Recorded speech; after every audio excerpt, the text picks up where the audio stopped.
This time I am going to teach you a very creative technique.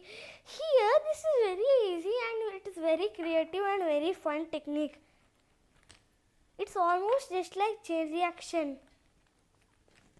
For that, first we build the normal domino line.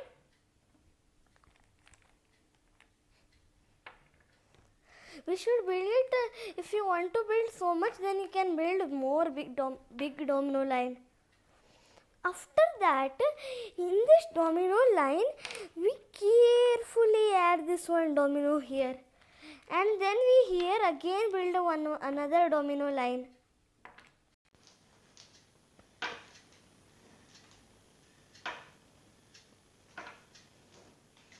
And after we can do this, how much we want. The more big domino line, the more we can make this, and we can again do this. And this will help us in field starters.